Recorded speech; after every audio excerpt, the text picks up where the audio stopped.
안녕하세요. 사랑하는 초등 2부 친구들, 한 주간 동안 잘 보냈어요?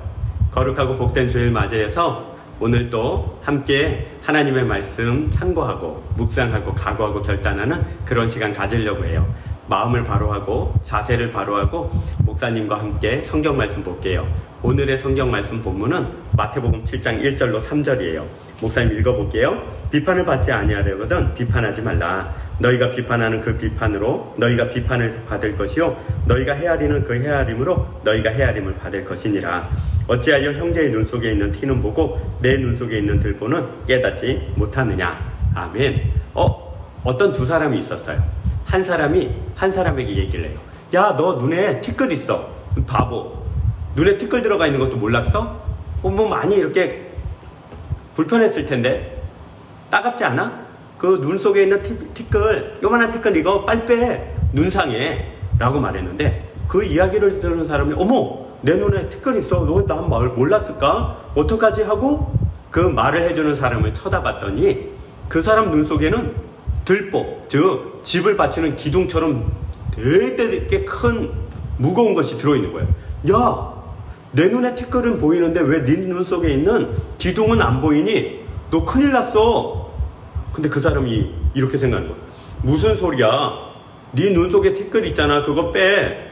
내 눈 속에 무슨 기둥이 있어. 말도 안 되는 소리에 나는 아무렇지도 않아. 난 괜찮아. 라고 말하는 그런 상황을 상상해 보세요. 많이 이상하지 않아요? 어떻게 자기 눈에 커다란 기둥 같은 게 들어있는데 다른 사람 눈 속에 있는 티끌을 보고 말을 할까요? 예수님은 오늘 우리에게 그 말씀을 하시는 거예요. 너희들 너 자신을 가만히 생각해봐. 평소에 말하고 행동하는 거 봐봐. 그런 적 없었니? 다른 사람을 막 놀리고 그랬는데 알고 봤더니 나에겐 더 큰 흉과 허물과 잘못이 있는 경우, 그런 경우 없었어? 라고 이야기를 하는 거예요.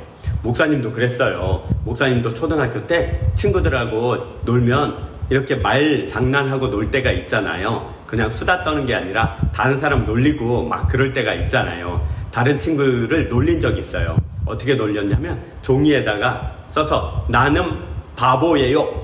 나는 미안해요. 이런 말 써서 그때 아이들이 뭐 쓰는 똥멍청이에요. 이런 나쁜 말을 써가지고 거기 스카치 테이프를 딱 붙여가지고 모르는 척 길을 가다 친구 등을 두들리면서 친구 안녕! 탁! 하고 그 쓴 종이를 붙이는 거예요. 그럼 그 친구는 저는 모르잖아요. 안녕 이러고 가서 자리에 앉거나 돌아다니잖아요. 그러면 다른 사람이 그 친구 등에 붙어있는 나는 바보예요 라고 쓴 걸 보고 막 웃잖아요. 그러면서 야, 너 바보지? 그러면 그 친구는 어떻게 생각하냐면 내가 왜 바보야? 무슨 소리야? 그러면 친구들이 또 막 박수 치면서 웃어요. 그러다가 착한 친구가 있잖아요. 착한 친구가 있으면 야, 누가 네 등에 뭐 붙였어. 그럼 막 이렇게 등에서 떼는 거예요. 등에서 이렇게 떼어보면 나는 바보예요 이런 거 적혀 있으니까 얼마나 화가 나요. 누가 붙였어? 야! 그럼 또 그걸 보고 막 박수를 치면서 웃었어요. 어느 날 똑같은 상황이 벌어졌어요. 내가 이렇게 적어가지고 친구 등에다 붙이면서 야, 안녕! 뭐 했냐 어제? 이러고 붙여줬어요. 나는 바보예요. 그래서 친구들이 막 놀린 거예요. 막 깔깔대고 웃다가 나도 이제 옆에 껴서 야, 너 바보래 이러고 놀리고 있는데 갑자기 옆에 있던 친구들이 갑자기 나를 보고 막 웃는 거예요. 웃으더니 이 바보야 똥멍청아 그러는 거예요. 순간 느낌이 싸하잖아요. 이상하잖아요. 이게 뭐지 싶어서 얼른 등 뒤에 손을 벌렸더니 아니라 다를까 내가 붙이기도 전에 그 친구가 나를 복수한다고 등에 뭘 붙인 거예요. 떼서 봤더니 아니 나는 바보예요 이러고 붙였는데 거기에 요즘으로 따지면 나는 똥멍청이에요 라고 더 심한 말을 붙여서 내 등에 붙여놓은 거예요. 난 그것도 모르고 친구를 향해서 이 바보야 너 네가 바보라고? 나는 바보예요로 써붙이고 다니냐 바보야 라고 이야기를 한 거예요. 얼마나 바보스러워요. 내 등 뒤에는 나는 똥멍청이에요 라고 적는 걸 붙이고도 몰랐던 거예요. 그러니까 웃기잖아요. 또 한 번은 이런 일이 있었어요. 목사님 때는 장난치는 거 이런 거 있었거든요. 야, 너 바지 지퍼 열렸어? 그러면 뭐라고? 이러면 인사 잘하네 고마워 이러고 가는 참 유치한 장난을 쳤어요. 그날도 야, 너 턱에 이거 뭐 묻었다 이러면 턱에 뭐가 묻었어? 그러면 인사 잘하네 안녕 이러면 되거든요. 그래서 목사님이 가서 장난을 쳤어요. 친구한테 야, 너 바지 지퍼 열렸다 그러니까 이렇게 고개를 숙일 때 인사 잘하네 고마워 이러고 갔거든요. 그런데 그 친구가 나한테 오더니 야 너 바지 지퍼 열렸어. 에이 바보 장난치네. 내가 속을 줄 알고. 너 진짜 열렸어. 에이 바보 진짜. 주위에 있는 친구들이 갑자기 정보가 너 진짜 열렸어 하고 고개를 숙였는데 친구 전체가 다 인사 잘하네 고마워. 친구 전체가 짠 거예요. 친구 전체가 짜고 목사님이 하도 장난을 치니까 나를 속이려고 다른 친구들하고 짜고 함께 나를 속였던 거예요. 그래서 친구 전체한테 인사를 한 적이 있어요. 자기가 어떤지를 모르는 사람들은 다른 사람들의 흉어물을 가지고 장난을 치고 비난하고 다 욕을 하면서 못난 짓을 해요. 그런데 예수님은 조금 더 이 말씀을 가지고 더 깊게 우리에게 얘기를 해요. 가만히 생각해 보세요. 다른 사람을 놀리는 친구는 왜 놀릴까요? 재밌으니까. 놀리는 게 재밌으니까 놀리죠. 놀리는 게 재미없고 놀리는 게 고통스러우면 누가 놀리겠어요? 놀리는 게 너무 재밌는 거예요. 그러니까 놀리죠. 그런데 그 놀리는 게 재밌는 이유가 뭘까요? 그게 바로 사람이 다른 사람을 아름답게 만들어줄 수 있는 그런 존재가 아니라는 증거가 돼요. 같은 칼을 가지고 놀아도 어떤 애는 그 칼로 다른 사람과 자기를 상하는 친구들이 있어요. 장난치다가. 그러나 어떤 사람은 그 칼로 맛있는 요리를 하거나 예쁜 공작을 만들어내는 친구도 있어요. 같은 밀가루라도 어떤 친구에게 밀가루를 주면 그걸로 온 집안을 더럽히는 친구가 있는 반면에 또 어떤 친구는 그걸로 빵이나 부침개를 만들 수 있는 친구가 있지 않을까요? 생각해 보세요. 다른 친구의 못난 것을 봤을 때 어떤 친구는 그 못난 걸 보고 놀리면서 아이고 얼라리 꼴라리 이러고 놀리고, 또 어떤 친구는 같은 못난 거를 봤는데 가서 야 내가 도와줄게 얼른 이거 해보자 라고 말하는 친구가 있다고요. 다르지요. 왜 그럴까요? 우리 마음속에 예수님이 지적하신 것이 이거예요. 자, 다른 사람의 눈에 있는 티끌은 다 볼 수 있는데 왜 내 눈 속에 있는, 너의 눈 속에 있는 기둥 같은 건 보지 못할까? 그건 바로 우리가 원래 태어나면서부터 또 살아오면서부터 다른 사람을 비난하고 다른 사람을 못나게 만드는 일에 재미를 느끼는 죄인이어서 그래요. 죄인. 따라해볼까요? 죄인. 죄인이라는 것은 도적질을 하고 나쁜 일을 해서 죄인이 아니라 도적질을 하고 나쁜 일을 좋아하는 사람을 죄인이라고 부르는 거예요. 다시요. 어떤 사람이 도적질을 했기 때문에 죄인이라는 건 맞아요. 그렇지만 그 전에, 그 이전에 그 사람은 그걸 좋아해요. 수고하지 아니하고 막 열심히 살지 않고 최선을 다하지 않고 공짜로 생기는 걸 좋아하는 그런 마음이 우리 안에 있는 걸 죄인이라고 해요. 어른들은 그런 사람들이 있어요. 자기가 땀 흘리지 않고 수고하지 않고 애쓰지 않아도 집을 하나 사면 그 집이 2배, 3배 올라서 다른 집을 또 2개, 3개 살 수 있다라고 믿고 그걸 행복하게 여기는 사람이 있어요. 아니에요. 그러면 안 돼요. 하나님은 그런 마음을 굉장히 싫어하세요. 우리도 똑같아요. 공부 하나도 하지 않고 그냥 시험 치는 날 시험 딱 답안지를 보고 옆에 있는 친구들 것을 저렇게 쓰면 되겠구나 하고 베껴서 좋은 성적을 받았는데 내가 좋은 성적 받았네요. 그러면 아니에요. 그건 거짓말 하는 거예요. 나쁜 거예요. 그런데 쉬운 걸 좋아해요. 빨리 가는 걸 좋아해요. 복잡하고 어렵고 힘든 건 나쁘다고 생각을 해요. 그렇지 않아요. 만약에 우리 친구들이 긴 여행을 떠난다고 생각을 해보세요. 긴 여행을 떠나는데 2달 걸리는 여행을 떠나요. 여기서 출발해서 어디 나라의 끝에 도달하는 여행을 떠난다고 생각해보세요. 그러면 그 여행을 하는데 2달이 걸리는데 2달 동안 하루하루 가는 거리가 똑같아져서 매일매일 길가에 가는 꽃들과 나무들과 바람들과 호수와 산과 새들과 동물들과 물고기들, 그런 것을 천천히 다 보면서 걸어가는 사람이 있다고 생각해 보세요. 별과 그 모든 것들을 하나씩 하나씩 보면서 걸어간다는 것은 완전히 다른 거예요. 몸은 힘들고 고돼서 걸어가는 동안 아이고 힘들다 하겠지만 눈으로 보는 거, 귀로 듣는 거, 코로 맡는 거, 또한 먹는 것에 큰 기쁨이 있을 거예요. 또 어떤 사람은 이럴 수 있어요. 자동차를 타고 한 방에 가버리는. 2달 거리를 한 2, 3일 만에 한 방에 가서 그 끝에 도달해서 다 왔다. 빠르고 편하고 쉽게 가는 길이죠. 그러나 뭘 놓쳤을까요? 뭘 못 봤을까요? 천천히 걸어오면서 냄새 맡고 눈으로 보고 입으로 맛보며 귀로 듣고 온몸으로 바람과 비와 햇빛과 그 모든 것을 느낄 수 있는 사람에 비해서는 그냥 자동차 안에서 며칠 느껴지는 것 외에는 아무런 가질 것이 없는 거예요. 똑같아요. 하나님께서는 이 세상에 우리를 한 명 한 명 보내주셨어요. 이 세상에서 태어나서 우리가 어쩌면 100년을 살아야 되는 사람도 있고 어쩌면 조금 덜 70년, 80년 살아야 되는 친구들도 있을 거예요. 이제 우리 친구들은 초등학교 3학년, 4학년이라는 길게 보면 이제 그 여행을 준비하는 단계예요. 아직 여행을 떠나지도 못했어요.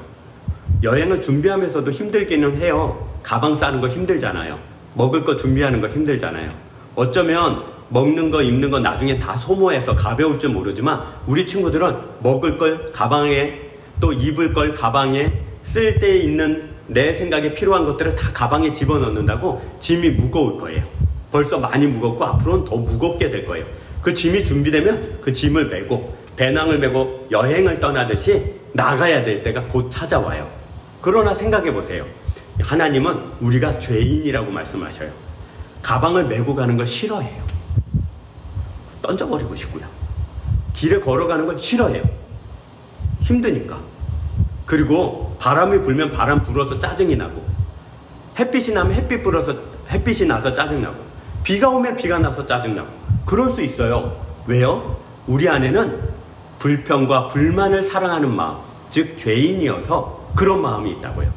하나님께서 우리를 이 세상 가운데서 어떻게 살라고 말씀하고 계시냐면 바로 긴 여행을 가는 이 시기에 자기 안에 기둥과 같이 무거운 짐이 있다는 걸 알아야 돼요. 메고 있는 배낭에 있는 짐이 무거운 것이 아니라 내 안에 있는 짐들이 무거워요. 뭐요? 편하고 싶어하는 마음, 그리고 쉬고 싶은 마음, 그냥 눕고 싶은 마음, 놀고 싶은 마음, 안 하고 싶은 마음, 짜증내고 불평하고 불만을 가지려는 마음 때문에 나중에 우리가 가야 되는 길에서는 늘 힘들 거라는 걸 하나님이 잘 알고 계세요. 그래서 하나님이 우리에게 말씀하시는 거예요. 짐을 무거워하지 말고 내 마음속에 있는 들보, 내 마음속에 있는 기둥을 제거해야 돼요. 어떤 기둥이요? 내 짐이 무겁다고 싫어하는 마음을 아니야 이건 내가 한번 접어볼 거야. 지다 보면 지는 실력이 생기거든요. 걷다 보면 걷는 실력이 생겨요. 목사님이 군대 가 있을 때요. 군대 갔는데 목사님 군대는, 내가 간 부대는 행군을 겁나게 많이 하는 곳이었어요. 무지하게 많이 했어요. 2주에 한 번 금요일 저녁 6시에 나가서 토요일 새벽 6시까지 12시간을 밖에서 걷고 돌아오는 그런 부대였어요. 1시간에 4km, 빨리 가면 한 5km를 가요. 그러면 10시간 정도를 걷거든요. 그러면 40km에서 50km를 2주에 한 번씩 걸어야 되는데 얼마나 힘든지 몰라요. 안산에서 40km 가면요 서울도 지나가야 돼요. 여기서 서울이 한 5km 정도밖에 안 돼요. 그러면 서울 지나가야 40km가 넘어요. 걸어서요. 그러니까 얼마나 힘들겠어요. 처음에 군대 막 갔을 때 20km가 넘는 군장을 메고 총을 메고 방독면을 차고 이렇게 걷기를 시작했어요. 몇백 명이 함께 걸어요. 그러다 보니까 앞에 가는 사람이 조금만 빨리 걸어도 줄을 서서 걸면 이게 착착착착착 못 걸어요. 뒤에 있는 사람은 늦게 출발했기 때문에 거의 뛰어야 돼요. 큰일 나요. 그래서 보폭과 행군 속도를 맞추는 게 굉장히 중요하게 가요. 너무너무 힘들었던 게 1시간, 2시간 만에 발에 물집이 잡혔어요. 잠깐 쉬는 시간에 군화를 벗어보니까 물집이 벌써 커진 거예요.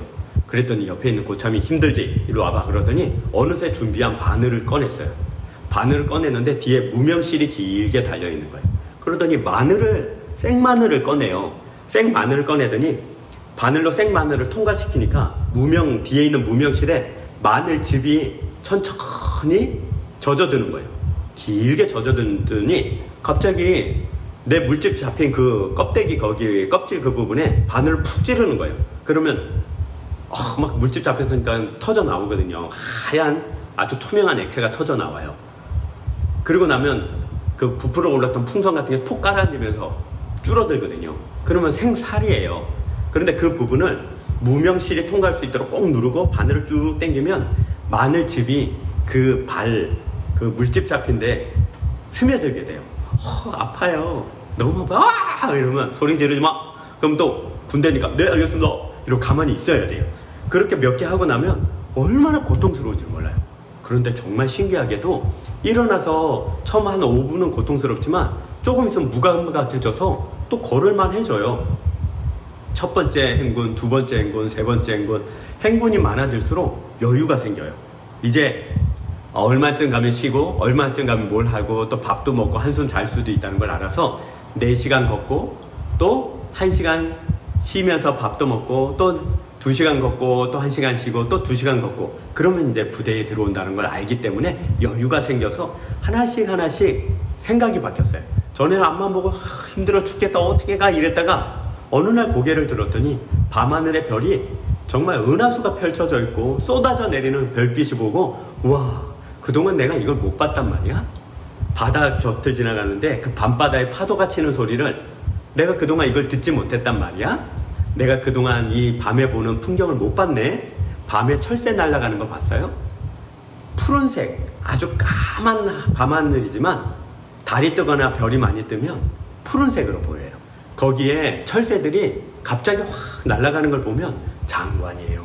정말 멋있고 정말 아름다워요. 그런 장면들을 보자 물론 다리가 안 아픈 건 아니에요. 다리도 아프고 힘들지만 그런 장면이 너무 아름다워서 이 마음이 깨끗해지고 마음이 너무 행복해졌어요. 힘들지만 그래요. 마찬가지예요. 예수님은 우리에게 그 말씀을 하시는 거예요. 네가 좋아하는 것들은 대부분 다른 사람을 괴롭히는 거란다. 네가 좋아하는 것들은 다른 사람을 무시하는 거란다. 네가 좋아하는 것의 대부분은 다른 사람들을 놀리는 거란다. 너 그거 안 하고 내가 말한 거 하면 밤하늘을 볼 수 있는 것처럼 날아가는 철새를 보는 것처럼 밤에 파도가 치는 것을 들을 수 있는 것처럼 전혀 다른 즐거움과 전혀 다른 행복을 갖게 된단다 라고 말씀을 하시는 거. 이걸 우리가 알아야 돼요. 다른 친구를 놀려서 느끼는 재미는 불안해요. 두려워요. 초조해져요. 나도 복수를 당하니까. 그러나 약하고 부족한 친구를 도와줄 때 힘은 들지만 거기서 재미가 있어요. 친구가 기분 좋아지는 걸 보는 재미, 친구가 나에게 고맙다라고 말하는 그 재미, 친구가 나중에 나를까 힘들 때 도와줄 때 그 고마움, 내가 다른 친구를 놀려서 받는 것보다 다른 친구를 도와줬을 때 받는 행복과 기쁨은 비교할 수 없을 정도로 너무나도 크고 좋아요. 그걸 우리 친구들이 맛봐야 하는 거예요. 그걸 우리 친구들이 알아야 되는 거예요. 그래서 예수님이 이렇게 말씀하셔요. 예수님이 3절에 보라 어찌하여 형제의 눈 속에 있는 티는 보고 내 눈 속에 있는 들보는 깨닫지 못하느냐. 보라 내 눈 속에 있는 들보가 있는데 어찌하여 형제에게 말하기를 나로 내 눈 속에 있는 티를 빼라 하겠느냐. 즉 이 마음에 먼저 기둥을 뽑아내야 돼요. 어떤 기둥을 뽑아야 되느냐. 짜증의 기둥, 불평의 기둥, 하나님을 사랑하지 않으려는 기둥, 예수님을 따르지 않으려는 그런 기둥을 뽑아내야 돼. 그 후에야 다른 사람을 도와줄 수가 있는 거예요. 우리 사랑하는 빛나 초등 2부 친구들은 이 마음속에 어떤 기둥이 있어요? 하나님 사랑하는 기둥, 다른 사람을 도와주려는 기둥, 내 마음을 기쁘게 만들려는 그런 각오와 결단의 기둥이 있어요? 꼭 그래야 돼요. 목사님이 어려서 몇 가지 결심을 한 게 있다고 했잖아요. 잘 안 되지만 이 결심을 한 이후로 목사님이 많이 바뀌게 된 건 바로 짜증을 내지 말아야겠다라는 결심이에요. 왜 그랬냐면 내가 짜증을 내는 순간 나를 좋아하는 사람도 나를 떠나고요. 나를 미워하는 사람은 더 미워하더라고요. 얼마나 불행해지는지 몰라요. 나를 가장 사랑하는 사람에게 짜증을 내는 사람만큼 바보가 없어요. 그건 정말 어리석은 거예요. 나를 사랑해주는 사람한테 짜증을 내는 것만큼 그 사람과 나를 슬프고 실망시키는 일이 없어요. 친구들 한번 생각해 보세요. 우리 친구들이 하나님은 나를 사랑하시는구나. 나도 하나님을 사랑해야지. 엄마 아빠가 나를 사랑하는구나. 나도 사랑해야지. 그때 나를 사랑하는 사람이 더 큰 것으로 더 좋은 마음으로 해준다고요. 나를 망치는 길은 나를 사랑하는 사람들을 실망시키고 나를 사랑하는 사람들을 멀리하는 것. 그게 나를 망치는 지름길이에요. 오늘 예수님이 우리에게 이렇게 말씀하시는 거예요. 내 안에 있는 들보를 제거해라. 즉 너를 사랑하는 자를 실망시키고 너를 사랑하는 자를 미워하며 너를 사랑하는 자와 떨어지고 싶어하는 그 들보를 제거해야 하지만 네가 제대로 사랑을 받고 제대로 도움을 받으며 너도 다른 사람을 사랑하는 그런 사람이 된단다 말씀해 주는 거예요. 우리 사랑하는 초등 2부 친구들, 이번 한 주간 나를 사랑하는 사람을 내가 사랑해야지 각오하고 결단하기를 소망해요. 그런 사람이 하나님이 복 줘요. 그래서 하나님께서 이런 말씀을 해주셨어요. 나를 사랑하는 자를, 나를 간절히 찾는 자를 내가 사랑하고 내가 그에게 나를 보이리라 말씀해 주셨어요. 우리 친구들 이번 한 주간도 많이 사랑하고 많이 기뻐하고 많이 감사하며 살아가는 복된 친구들 되길 바라요. 다음 주 다시 이 시간에 우리 하나님 말씀 나눌 때까지 건강하고 또 행복하게 살기 주의 이름으로 축복해요. 기도할게요. 사랑이 많으신 하나님 감사합니다. 이번 한 주간도 감사로 살고 또 이번 한 주간도 사랑하며 살기로 각오하고 결단했습니다. 내 마음속에 있는 들보가 사라지게 해주시고 하나님만 사랑하고 또 우리 나를 사랑하는 사람들에게 감사함으로 사랑하는 복된 우리가 되게 하여 주옵소서. 예수님의 이름으로 기도합니다. 아멘. 아멘. 사랑하는 초등 2부 친구들 한 주간 동안 또 건강하고 행복하세요. 우리 다시 만나는 그 시간까지 기도하면서 예배의 회복을 위해 기도해 주면 감사하겠어요. 자, 이제 안녕.